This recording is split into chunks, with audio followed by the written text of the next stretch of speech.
Number 3 देखिए, एक परीक्षण में पासे के एक जोड़े फेंके जाते हैं और उन पर प्रकट संख्याओं को लिखते हैं, निम्नलिखित का वर्णन कीजिए। चलिए समझ लीजिए। अच्छा, एक पासे के एक जोड़े को फेंकेंगे तो उस पर क्या क्या प्रतिदर्शन हो जाएगा, 1 1 आ जाएगा, 1 2 1 3 1 4 1 5 1 6, ठीक है। फिर उसके बाद और यहाँ इसी में लिख देते हैं 2 1, ठीक है, 2 1 2 2, सॉरी 2 1 2 2 2 3 2 4 2 5 2 6, 3 1 3 2 3 3 3 4 3 5 3 6, ठीक है। फिर उसके बाद 4 1 4 2 4 3 4 4 4 5 4 6, उसके बाद 5 1 5 2 5 3 5 4 5 5 5 6, फिर 6 1 6 2 6 3 6 4 6 5 6 6, यही ना होगा। चलिए अब इसके बाद हम लोग देखते हैं ये जो घटना है, यहाँ देखिए ये घटना क्या करा है कि प्राप्त संख्याओं का योग 8 से अधिक है। प्राप्त संख्याओं का योग 8 से अधिक, किसको किसको जोड़ने पे 8 से अधिक आएगा, इसमें देखो तो इसमें कोई नहीं होगा। 3 5 8 3 6 हो जाएगा, 3 6, इस 4 5 4 6,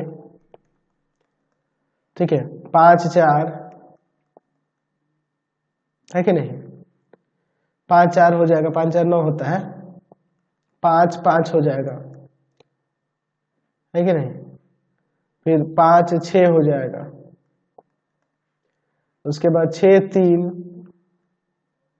है कि नहीं, 6 3 6 4 6 5 6 6।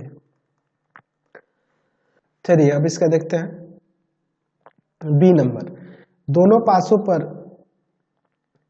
पासों पर संख्या 2 प्रकट हो। तो एक्चुअल में यहाँ पे दोनों पासों पर संख्या 2 प्रकट हो, या ऐसे दिया रहता ना, दोनों पासों में से कम 1 पर संख्या 2 प्रकट हो। ठीक है, अगर दोनों पासों पर संख्या 2 प्रकट हो तब तो यही हो जाएगा सिर्फ ना, इसमें केवल 2 2 आएगा, है कि नहीं। चलो इसी के अनुसार से चलते हैं, नहीं तो कम से कम 1 पे 2 प्रकट हो तो 1 2 2 2 2 3 2 4 2, है ना, ये सब लिखेंगे। तो दोनों पासों पर संख्या 2 प्रकट हो, यानी कि सिर्फ 2 2 ही होगा।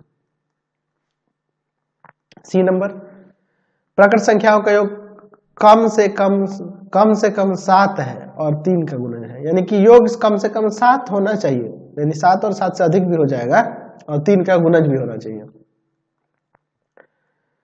तो 3 6 ले सकते हैं, 6 3 ले सकते हैं, 5 4 4 5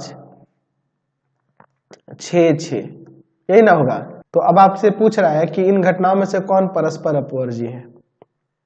तो ए तथा बी देख लीजिए, इन दोनों का अगर इंटरसेक्शन देखें तो फाई आ जाएगा, और बी और सी का भी इंटरसेक्शन फाई आ जाएगा। तो यहां लिख सकते हैं कि ए और बी